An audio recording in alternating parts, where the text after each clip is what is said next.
It's my distinct pleasure to welcome you to the Scaling Reuse and Refill in the C region session. I hope that we will inspire you out of your post-lunch food comatose in our exciting session here today. I'm going to just jump right in because why are we talking about reuse? There's been a lot of great sessions about recycling, about all of the opportunities, but at the end of the day, truly, reuse is the circular option.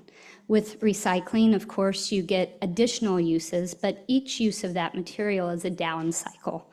With reuse, you are in a truly closed loop system that is genuinely circular. It simply makes more sense. And in fact, the Pew Charitable Trust that came out, Breaking the Plastic Wave, some of you may have seen it, I think it was very influential, showed very distinctly that reuse is the singular best option to address plastic waste and pollution. If you look, I wish I had a little pointer, I don't, but there's a dark blue line and then that entire purple area represents the reuse opportunity, an upstream solution to our drastic pollution problems. So reuse, I think, gets questions a lot about the life cycle assessment. What about the water use? What about the energy consumption? Single use can beat it. And in fact, numerous life cycle assessments have demonstrated time and time again that in fact, reuse beats single use on GHG emissions, water, energy, and obviously waste.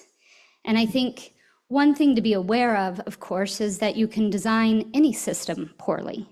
And so in order to get these great benefits, you do have to have very effective, conscious, thoughtful design that makes sure you're building efficiencies into the system at every stage. The great thing about reuse is that in addition to all the excellent environmental benefits that we're hoping to achieve and can achieve with reuse, it has numerous co-benefits. They create good local jobs. Money stays within the local economy. Reuse is a great way to support a just transition. They also reduce exposure to chemicals of concern. And I think as we continue to see more and more publications come out, the growing awareness about the impacts of chemicals of concern in food packaging in particular is something that is raising the eyebrows across the world. So today's session, we're going to have a little introduction, myself, my wonderful colleagues here.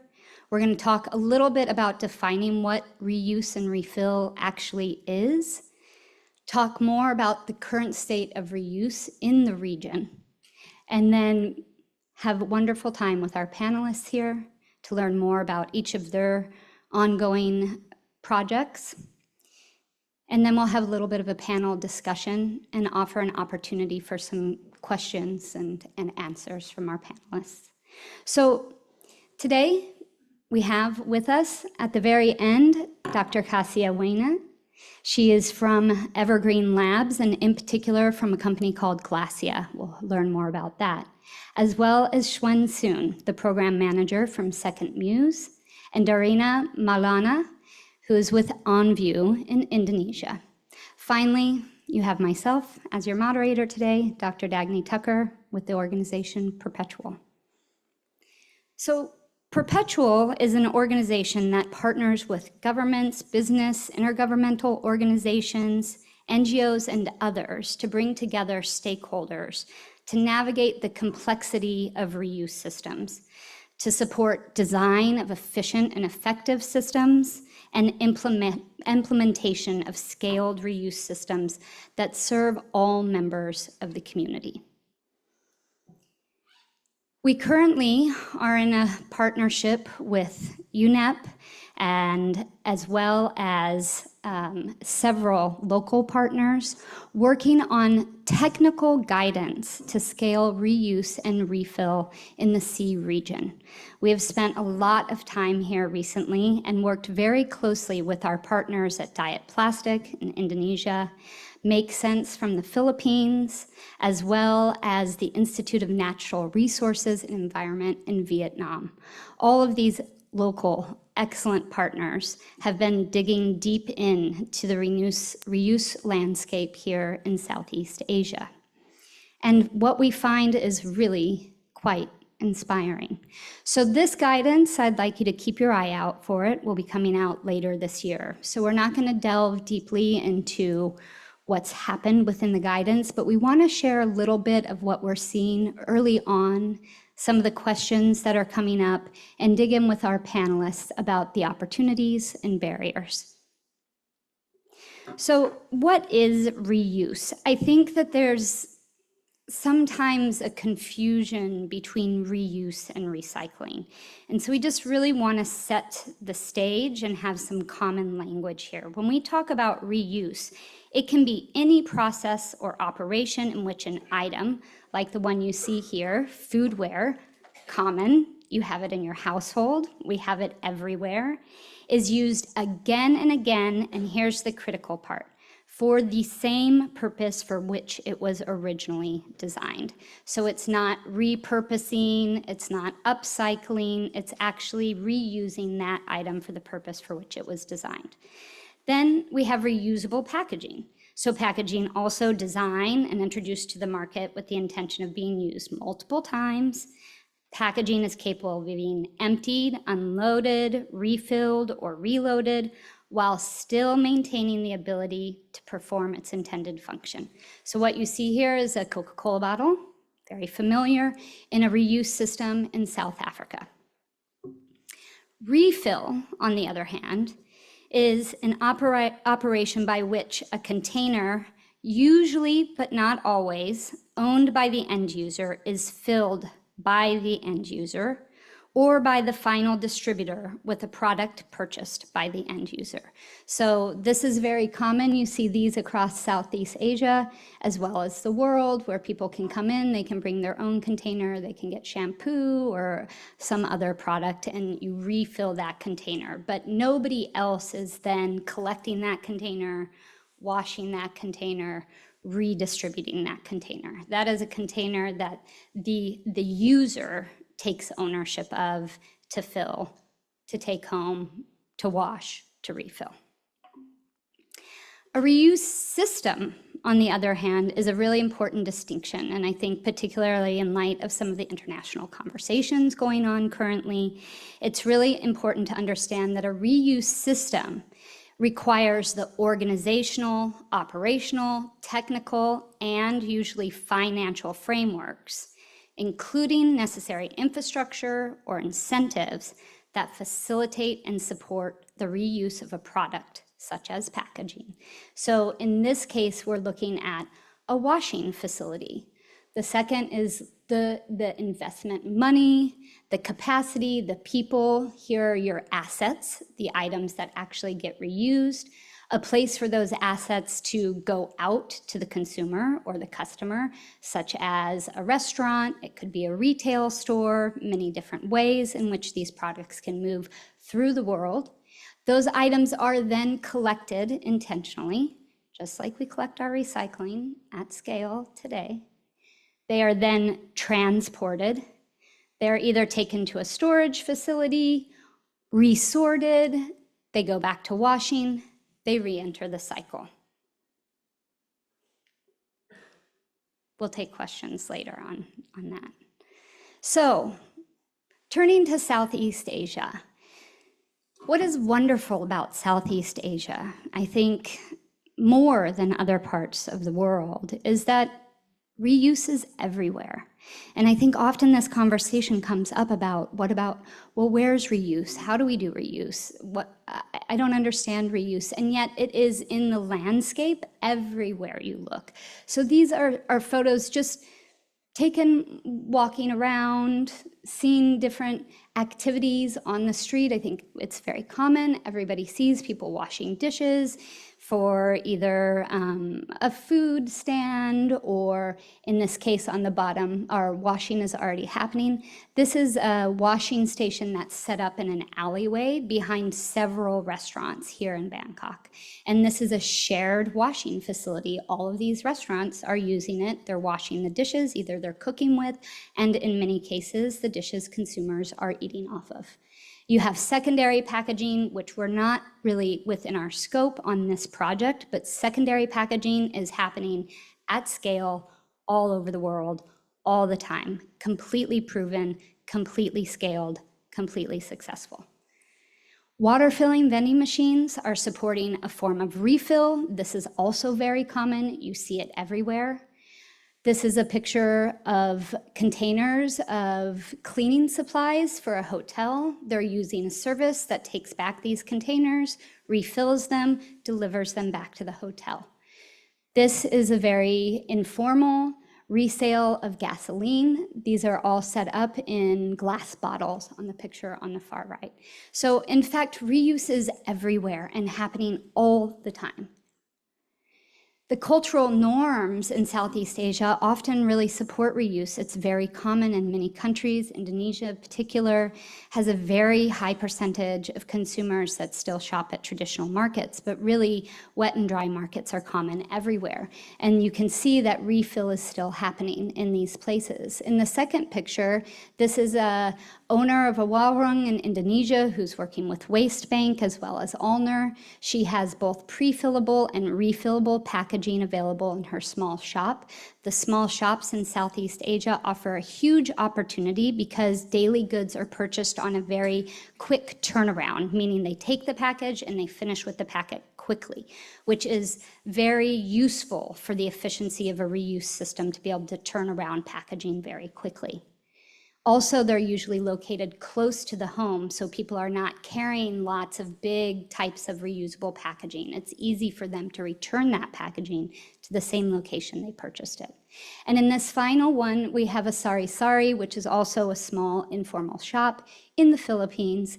This woman has transitioned 60% of her sales to all refill.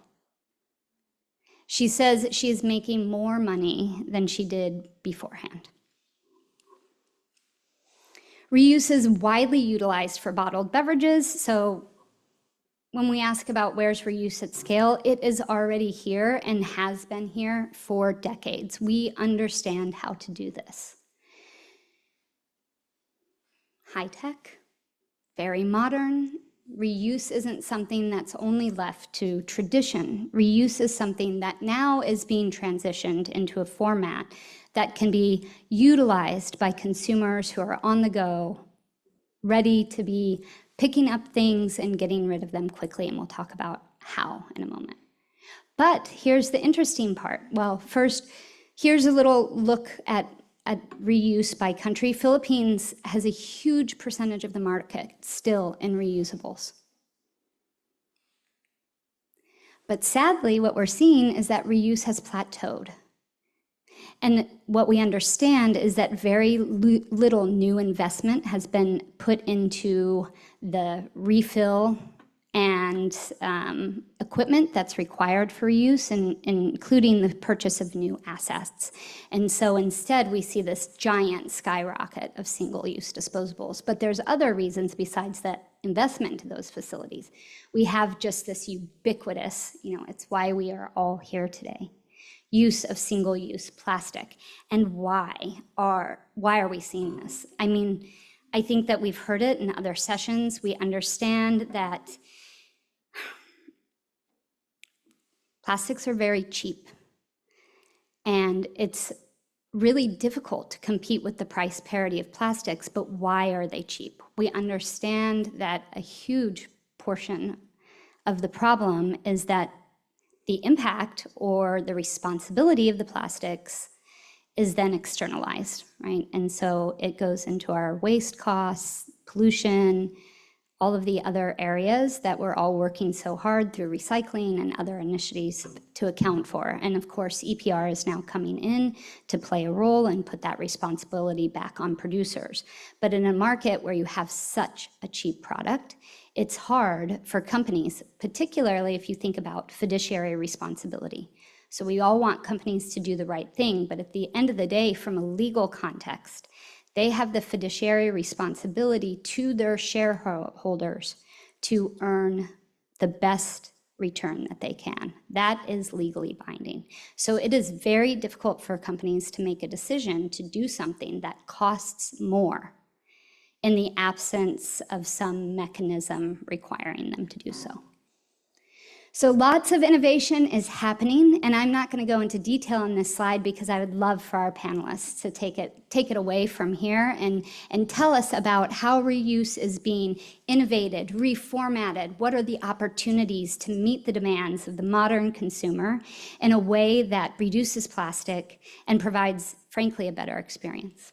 So we are going to get started today first with Darina.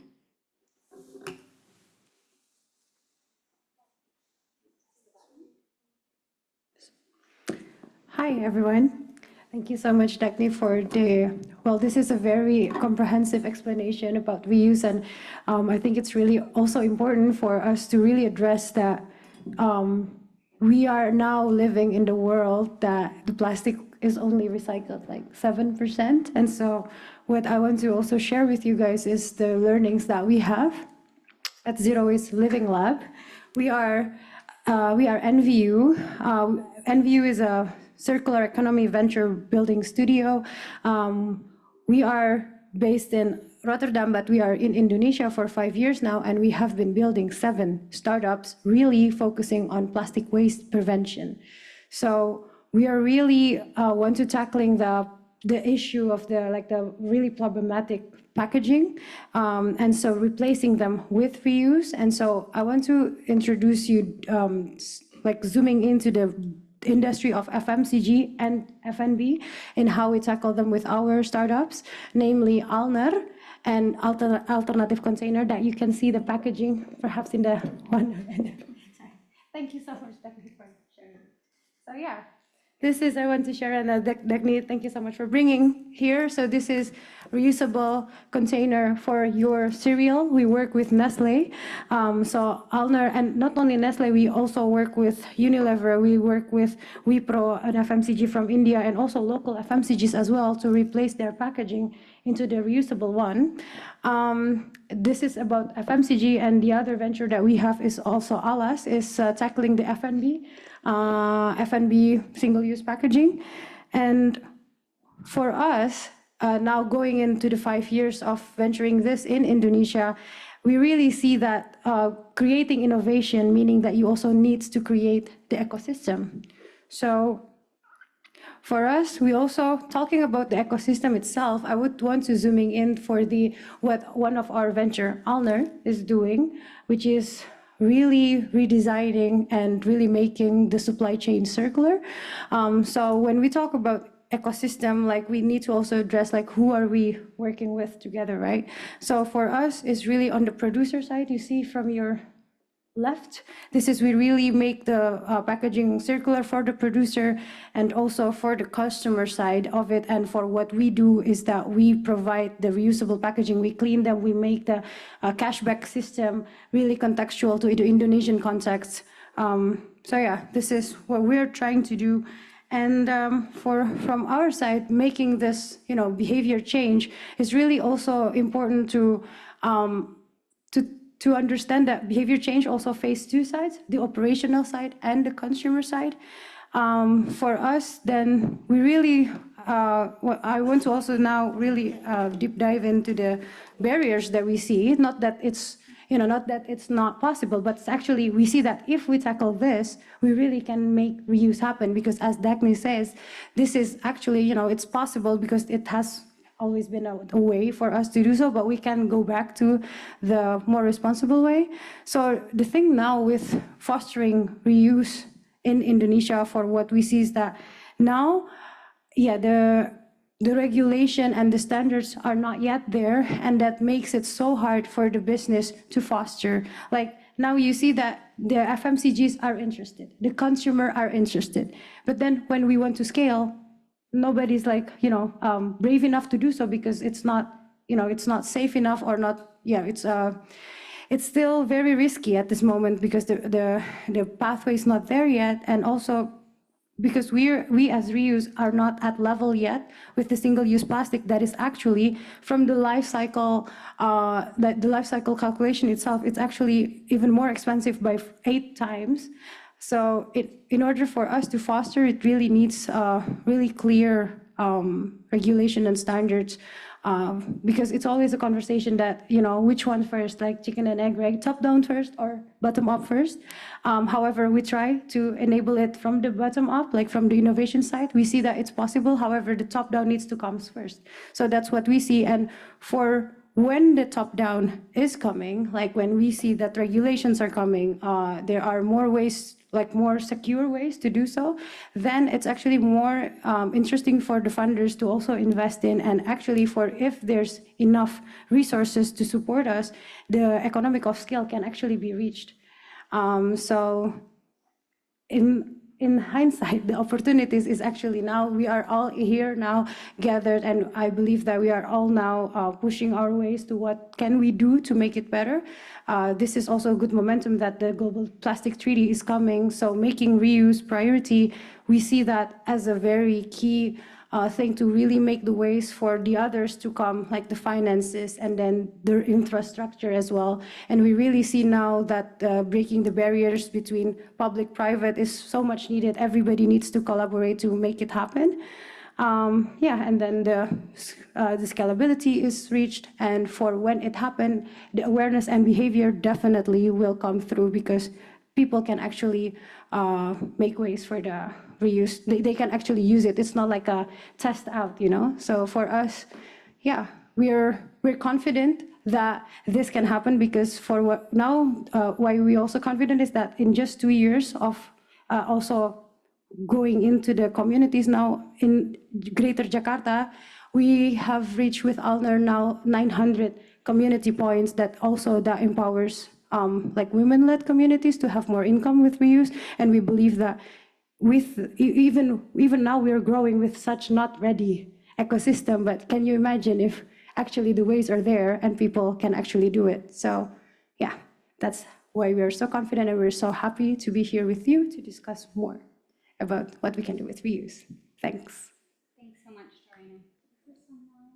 See. Just one quick question for you before we go on to our next speaker.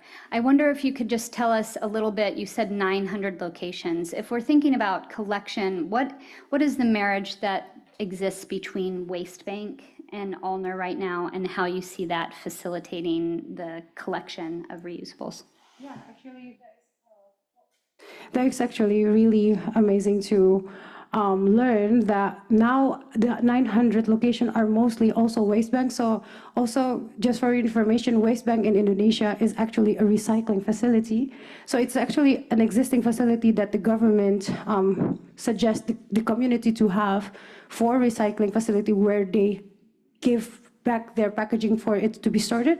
So we see that opportunity, that's the behaviors there for them to return their packaging. So why not return it also for it to be reused? And actually it works because in Indonesia, the waste bank is actually voluntarily. So there's no, it's not a fixed system, but however, with making them also a reuse hub now, they have a more stable income and a stable system.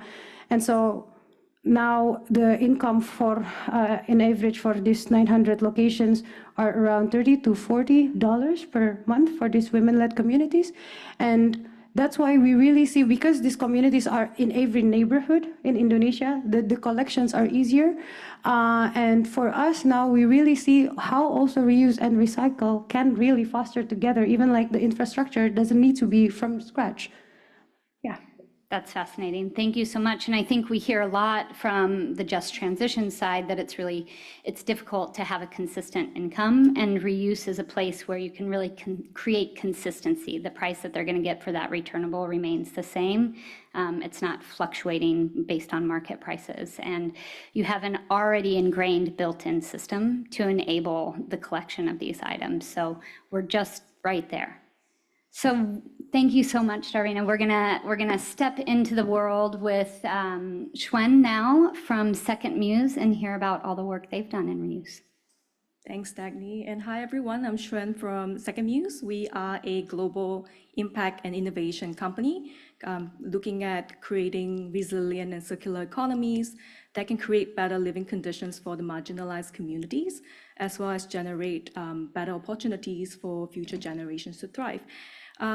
So what we do is that we look at designing, developing, and implementing a mix of innovation programming, as well as investing capital, looking into focusing on market-driven solutions that can transform the current systems.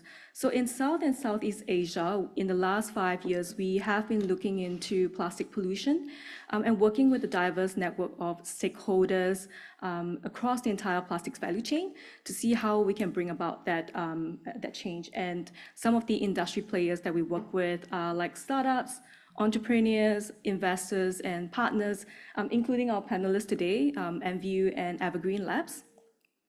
In Asia, the startups that we work with, a quarter of them are working on upstream solutions. And that, of course, includes the refuel models that we're discussing today, as well as bioplastics that uses agricultural waste. And what we have, of course, noticed is that for them to reach a scale of adoption, we definitely need to ensure that they are affordable, they are practical, and they are convenient. So in 2022, what we have done is we ran a program called the Single-Use Plastics Challenge in 5 countries. And these 5 countries are Vietnam, Thailand, India, Indonesia, and the Philippines. The program was funded by GIZ. And what we have found is there were 76 startups that went into this program focusing on innovating for the F&B industry. And we then facilitated pilots, 91 pilots, with 60 food service operators with our partners like MVU and Evergreen Labs. And from later on, I'll show you some of the examples as well on the refuel and reuse models that we've seen. So out of the 91 pilots, 30% of them were working on refuel and reuse model. And in 2023, which was last year, we extended support to 8 ventures in Thailand to further test their models and look at how they are doing refuel and reuse. And you can see on the slide here, there are 4 examples. So I just want to bring them up as different ways of reuse being implemented in this region. So the first is the testing of reusable rice sacks to transport rice from farm to table and back to the farm, creating that circular loop. And then the other 3 examples are different refuelable approaches, reuse and refuel approaches, looking at low tech and how we can bring about that bring your own movement through different methods. So the very first one is incentivizing and encouraging users to bring their own bottles to purchase drinks at different street stores and carts, coffee carts.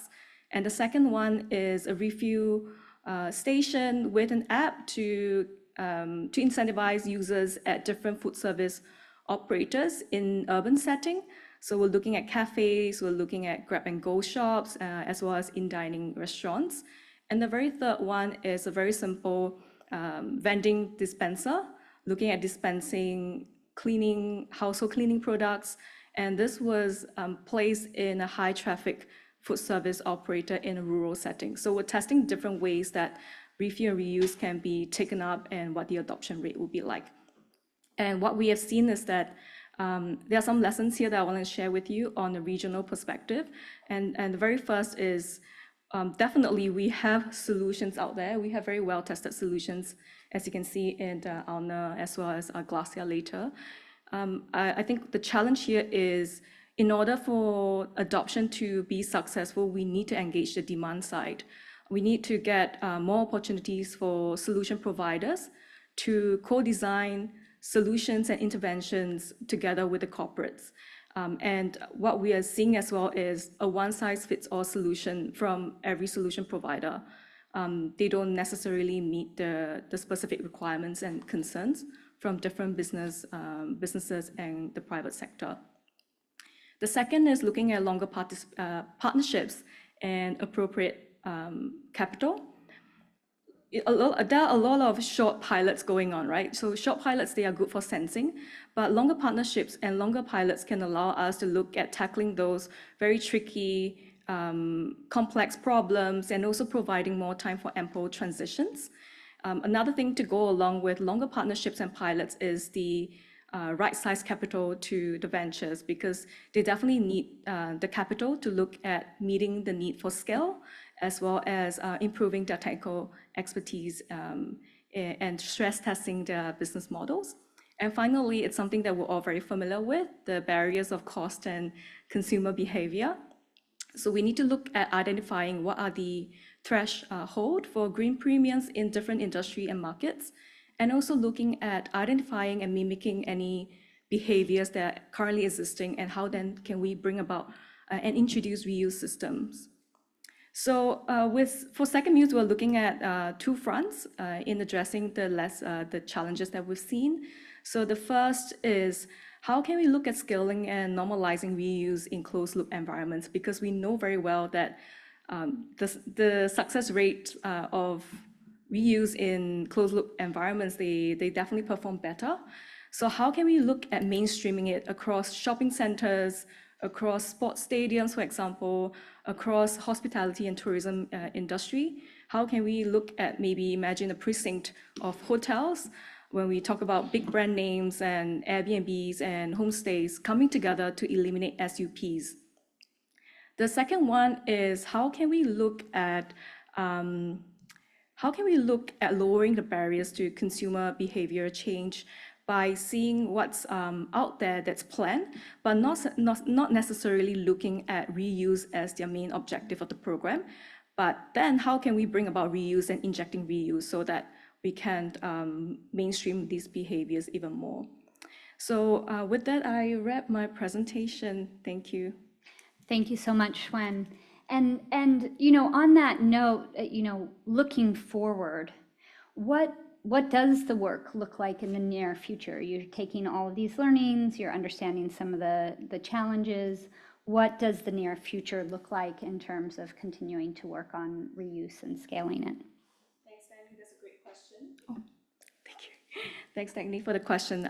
So I'd like to maybe bring an example for the very last point that I just mentioned about how do we look at what's existing out there and then injecting reuse into those programs.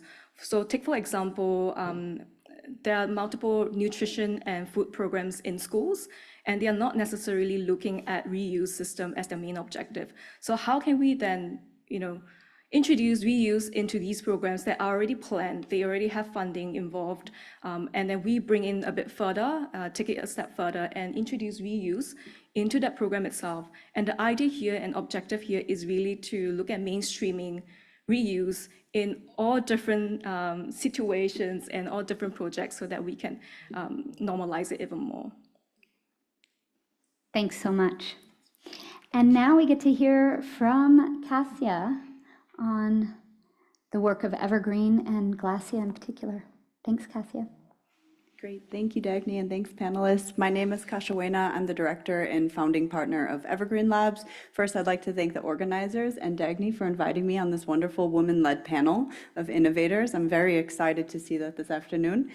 Today, I'll briefly introduce you to our work at Evergreen Labs and then dive deep into a case study that I think some of the panelists have alluded to, of Glacia water. But I just want to take a few seconds to introduce a little bit about our work as an organization. So Evergreen Labs was established in 2016. We're headquartered in Singapore, and we have 2 country offices, one in Vietnam and one in the Philippines. We are a social venture builder, just like Enview, and we really aim to commercialize circular economy solutions.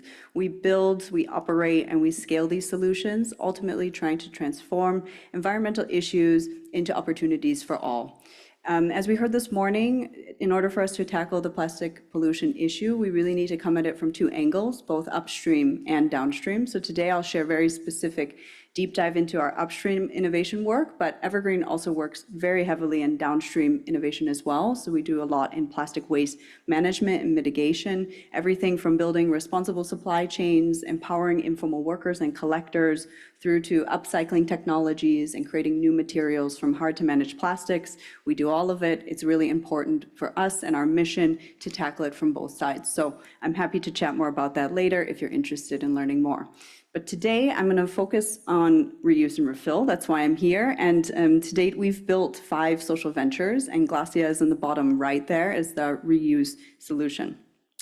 So zooming in now into Kasia Water, we established that back in 2019, focused very much on beverage refill packaging. We really aim to pioneer this industry of water refill, even though there have been beverage refill systems, as Dagny introduced, for example, from the big corporates like Coca-Cola. It has definitely faded out, and we saw an opportunity to bring it back into the market. So we offer a fully closed-loop circular system where we first collect, clean, sterilize, and refill, a fully integrated model. And we decided to not only do this in one location, but we've, I guess, innovated a unique model of decentralized distribution systems across Vietnam. So we started in one location in central Vietnam, in Da Nang, but we have now opened 2 other locations that are, again, doing the full closed-loop system. So we have 1 facility in Ho Chi Minh City and a 3rd location in Vung Tau. The purpose of this decentralized operation for us is to bring the refill to the people who need it and to the businesses who need it. But this also, of course, gives us kind of twofold impact. First, in terms of environmental footprint, we can minimize the impact that we would normally have for transport. Of course, glass is heavy and can cause a lot of transport costs and is also not good for the environment. But as we've been hearing a theme throughout the panel, it also minimizes our costs so we can keep the pricing low. We're competing with plastic bottles. With Aquafina, we need to make sure we can compete in the market. So that's really important to us. So we've established this decentral model. We do have plans to open our 4th location, which will be, you can see in the dark blue, in Nha Trang, hopefully early 2025. To date, we've refilled over 5 million bottles, which is around 125 metric tons of plastic avoided. And we are a B2B business, so we're servicing all different types of businesses, including hospitality, which we've been working on together, but as well as other corporate sectors, F&B locations, office buildings, restaurants, apartments. So we're really focused on B2B. You can see a little sneak peek of our facility there in the bottom corner, and also us in a restaurant as well.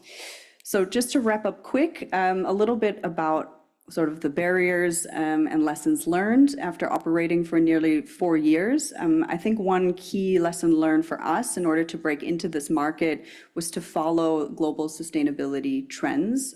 We really looked for those corporates who had global mandates to switch away from single-use plastics towards alternative packaging, and we saw that as an opportunity to get some early adopters in as our first clients. So for example, we had large hotel groups that needed to shift from single-use plastic in their rooms to alternative, and that became our early adopters for this model. What we've seen now 3 years later, we have a lot of other types of businesses come to us, including local Vietnamese businesses who now see the industry trend and standard in more sustainable lens, because these early adopters have really pioneered for us the way and showed we can do better, we can remove plastic from our hotel rooms, from the guest experience, and they've really helped us set a better standard for the hospitality market. Second lesson learned, I'll touch on just briefly, we've really learned to grow step by step. Refill and reuse, especially for packaging and consumer product, we need to make sure that we're able to grow and learn how to maintain our standards, our quality, and our operations. So we've built step by step, one facility at a time, because this was a really key part for us to grow in a sustainable way.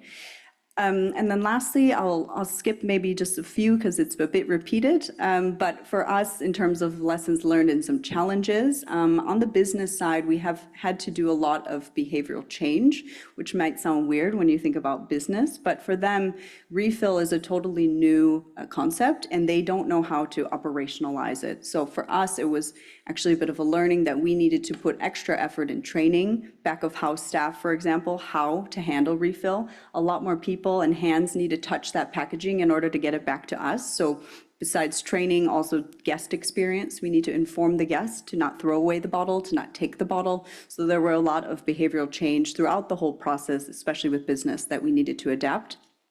Second, mentioned before, but for us is a key challenge is competitive pricing. We are competing directly with plastic, so for that, we really need to be competitive and offer the cheapest solution in the market, and for that, we need to have our costs well under control. So this, of course, can be a challenge at times.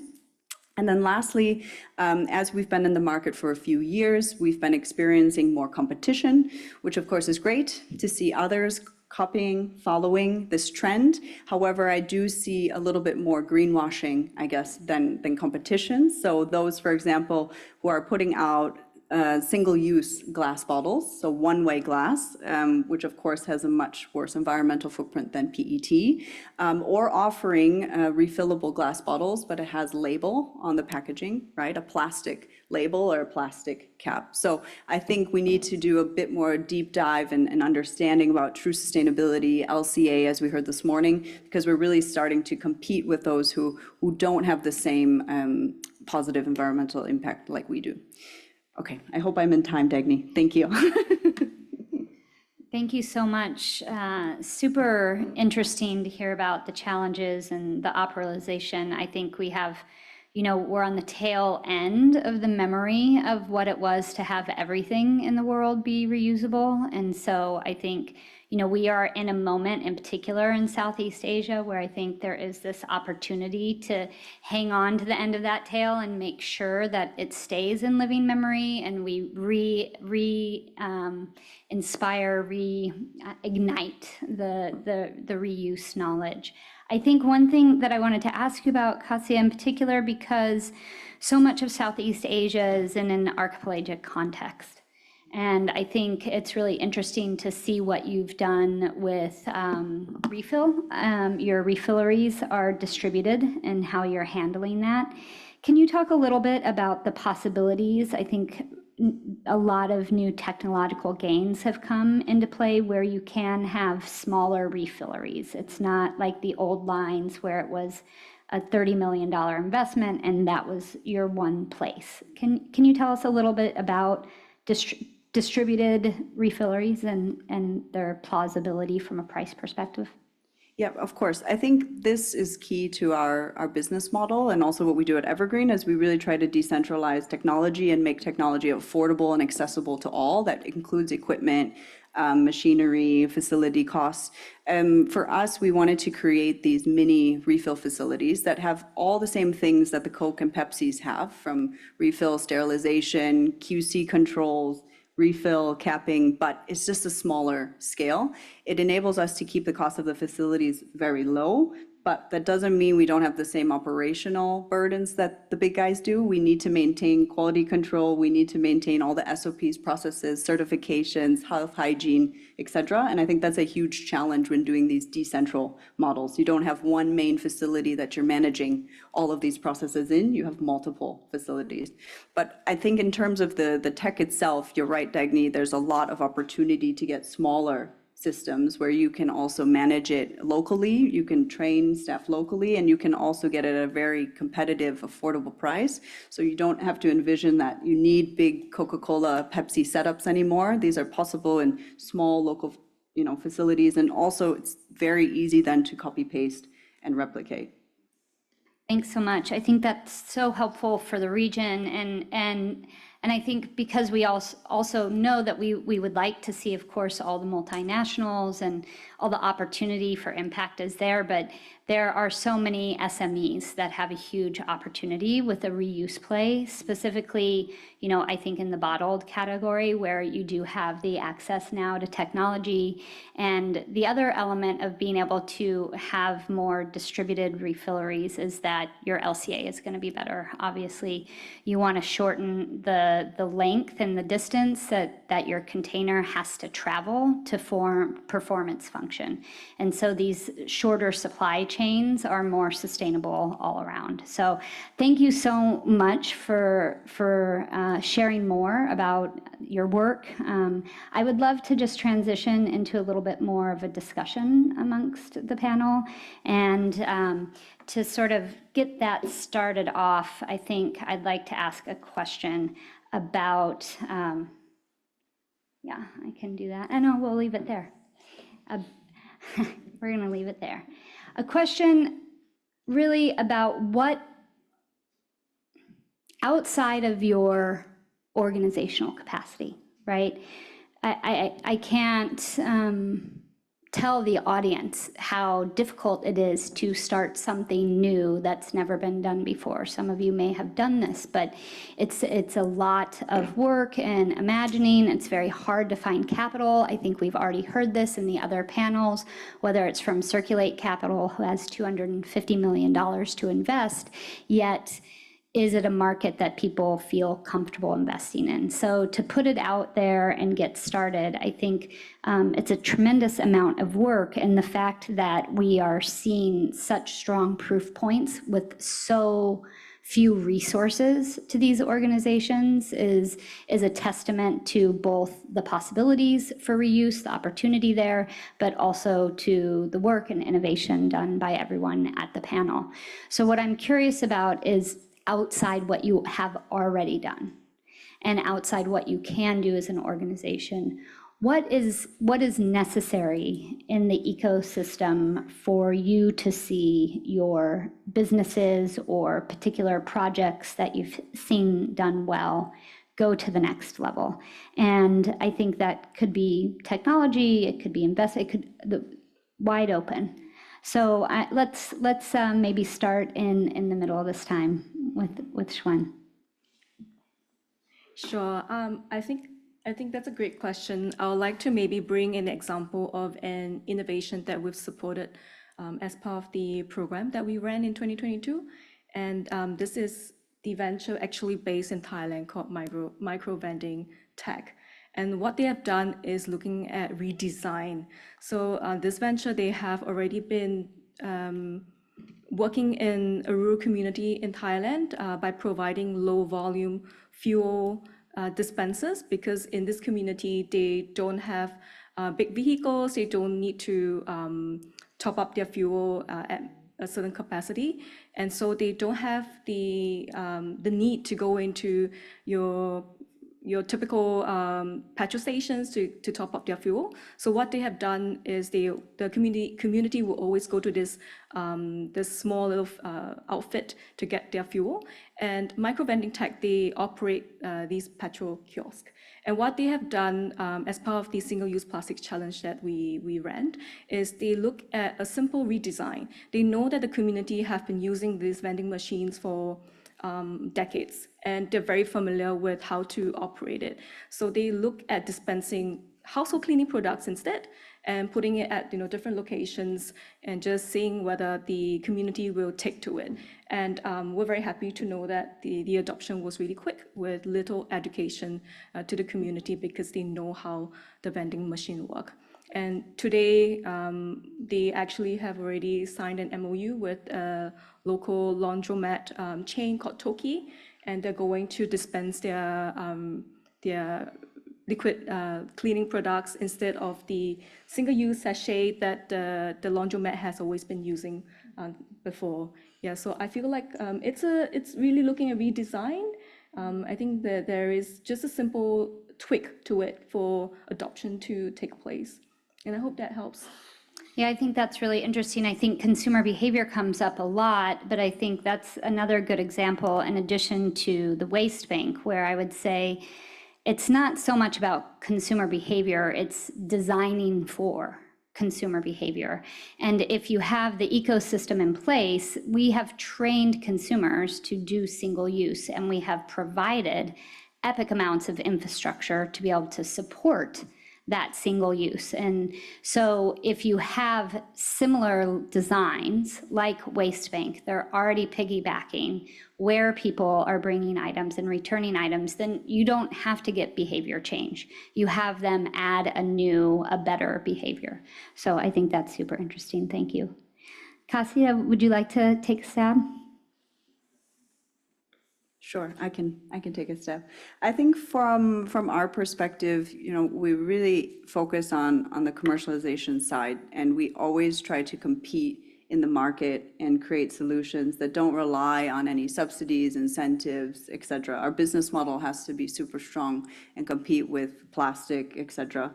And for us, we've scaled it step by step to the 3 facilities, and we want to scale more. We want to also open new locations, add to our product portfolio, our service portfolio, but we keep running into the same challenge that we're always competing or compared to plastic. We're compared to the price of plastic, and we obviously cannot compete. We're offering a totally different service. We have all the reverse logistics, and including cleaning and sterilization and all the additional machines and operations that includes, but we still try to compete with plastic. And I think until there's less of a green premium and it's a more fair open market, we can never scale to the level that we want or the level that's really possible. Because when we see our products in consumer, facing situations, the consumer always prefers, if they have the right knowledge, the more sustainable product. But they also have to make a decision, and if it's 2 times the price, of course, they probably will, unfortunately, just choose the cheaper option because there's other factors at play. So if we can eventually compete in terms of pricing, I think the scale will be there. Thank you so much. Well said. And I think it's something that we've heard, and I think an analog we don't often hear between reuse is with EPR. And I think we've seen where there's voluntary EPR, it's been really hard for PROs to make a business case. And until that point in which there was some framework, we're not going and saying it needs to be policy or it needs to be this or it needs to be that, but that something has to be in play to bring sort of the players, all the players along, and the ability to hit those price points, et cetera. It is an elephant in the room with reuse.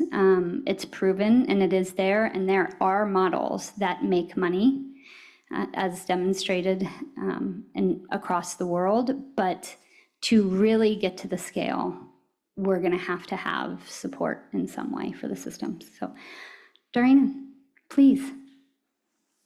Yeah, thank you so much. And I think I agree with what has been said. And I think, having that at level standards and policy will help, because that will really push the other players within this supply chain, because currently this is the business as usual as how we are currently doing. But then when there's really a mandate to do so, then like specifically now talking about producer, now the biggest challenge is that for producer is so hard for them to make reuse as a commercial one. Like for them, this is still a pilot, like a study, which I understand in the perspective of business, if it's not like a mandate, and if it's not, it's not clear yet, it's really dangerous for business to go into the unknown. But if there's a way, then the shift would be really, like low-hanging fruit for them to do so, because we kind of in that direction currently in Indonesia. I just want to share that in Indonesia, we do now have a conversation with the Indonesian Food and Drugs Association, that the FDA of Indonesia now do have a draft of policy for refill. However, it's not yet a fixed one, but they have making this one. And because they are talking about this and having the producers and also the innovators and community like in one forum group discussion, for the producer now that they see, oh, there's actually a policy and there's actually a standard for them to, safe to do so. They're in the position of, okay, how can we look into it? So can you imagine if it's actually a mandate and actually needs to do, the shift would be faster, and we need to do it fast right now. So I think talking about that, like shifting from now study to commercialization is really important. And for that will unlock the scalability, which finance institution, especially the traditional ones, would be more interesting for them to invest. And yeah, definitely when it's invested, the scalability can become even better. Thanks so much, Darina. And I think we didn't have enough time to dig into the weeds on all the topics, but of course, standards and harmonization of regulatory, whether that's within a country or that's regionally, are important components. But these things also exist. PR3 is an organization that's been working on global standards, and including in Southeast Asia, Europe, the US, Latin America, the entire world. That is in process, so we understand that, and we know multinationals have been engaging and looking at what would it look like to have standard packaging. We already have a lot of standardized packaging. If you've ever bought a can of anything, you've noticed that it's single use, but it's a standardized packaging format. And the other piece is, I would say the multinationals, from many of them, we understand that this work that they're doing on reuse is coming out of their marketing budgets because they cannot justify the cost at this point. So having an ecosystem that supports this transition is what is really necessary at this point. I'd love to open it up and see if there are a couple of questions. We don't have a ton of time, but 1 or 2 questions from the audience. Anyone burning with something? Yes, let's start with the gentleman I saw first in the front on the left. Yeah, with your water bottle there, so maybe I had preference or.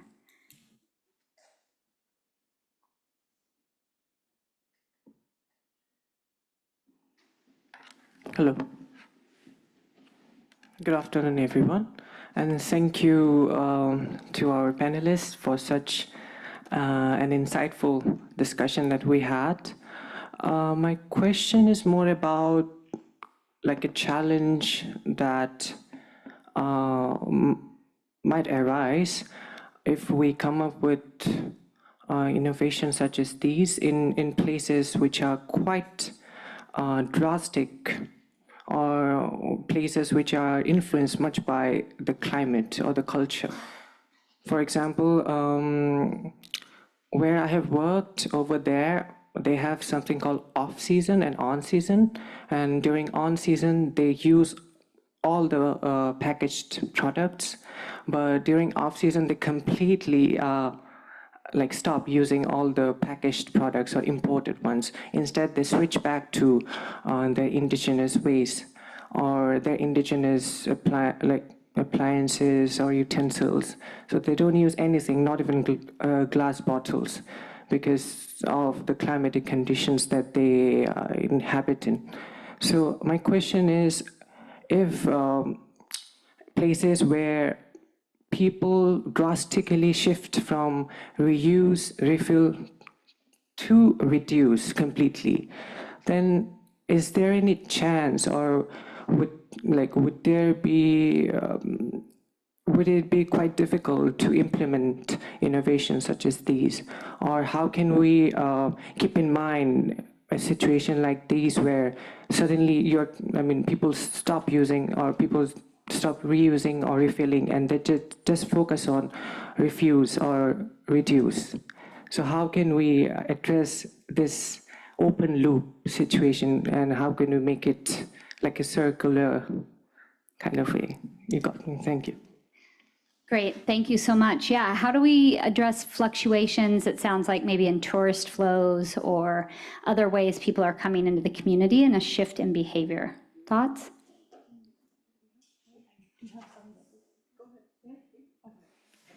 Well, thank you so much. I think I would really want to answer that, because actually at NV we had a test in actually one of a bit rural area of East Java. It's not an urban one, and I do understand that. I hope it's the same understanding of on-season, off-season is really because of the climate. Like we were, when we were in East Java, we were so affected by the wind situation of the sea because it's really on the coastal area. That really affected crops and also the shipment of things. So for when we tested that, the thing is about reuse ecosystem is that actually it's really encouraging closed loop actually, because the package thing is we package the products from the area, distribute to the area, and clean it at the area. So the way we had tested it is actually when we started it is also the producer are also very local.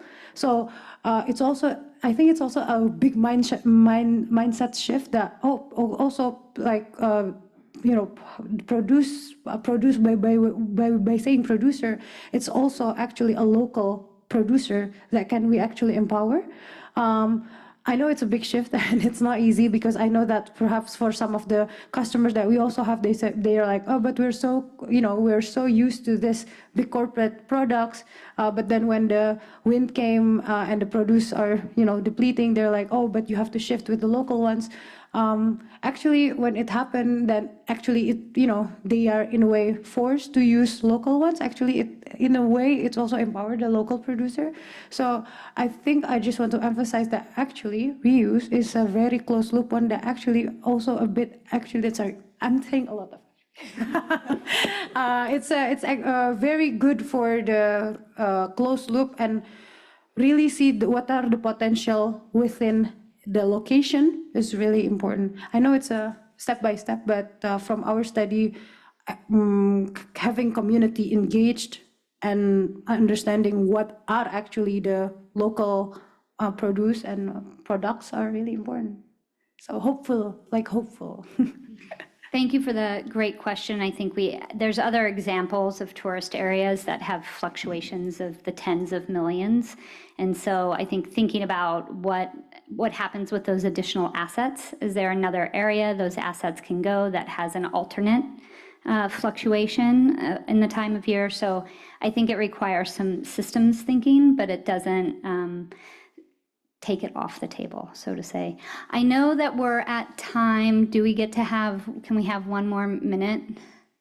Yes, I get a couple more minutes. So the gentleman in the back, wildly waving his hand. Check, okay. Thank you for the opportunity. My name is Reza. I'm representing the Indonesia Packaging Recovery Organization. It's an entity of PRO in Indonesia, which is Producer Responsibility Organizations. So really glad to hear the presentations, very insightful, very inspirational, and glad to hear that there are a number of projects, especially under review or under second muse happening in regard to the refill and reuse. So actually, I would like to raise two things. First is actually a question, and number two is invitations. Okay, so the questions is very pragmatic in regards to the cost. So we would like to understand more when it comes to the environmental benefit. Is it really outweigh the cost when it's correlating with the collection, redistribution, cleaning, sanitation? So that means the logistic and handling. So that kind of cost comparison coming as a question for us to understand more whether the environmental benefit is outweighing the costs associated with those kind of logistic and handling. So that's one. And then second is more on the invitations. I would like to use the word reuse, but not necessarily on the packaging product, but more to the things that you mentioned, which is the collection stream. Reuse the collection stream, because eventually we are addressing the greater goals, right? Some of your example mentioning our member as well, Coca-Cola, for example, Nestle, Unilever. So if I speak on behalf of those brand owners, now they're in condition to select between those program, this program, recycling program, reuse and refill. So why don't we address in the umbrella kind of foreseeing, so an efficiency to invite whether there is a doable practices using the informal collection stream or even the formal collection stream to engage with your collection mechanism or to integrate the informal becoming part of the collection system. So that's why I come this as an invitation. Thank you. Great, thank you so much. So for the first question, is the cost benefit analysis there from the cost increase to the environmental benefits? Let me take it quick. So yes, that's a great question, and of course something that has to be well designed in any business model related to reuse refill. So we've actually performed a life cycle assessment on our glass bottle packaging, and we compared it to 4 different packaging types, including one-way glass, PET, of course, cans, and a bioplastic alternative. And we found that the reuse is really the most sustainable option out of all the different packaging types, and it outperformed after 4 refills. So if you compare one-way glass packaging to PET, single-use packaging, of course, one-way glass is by far worse in terms of environmental performance because of the amount of resources it needs to make the packaging itself.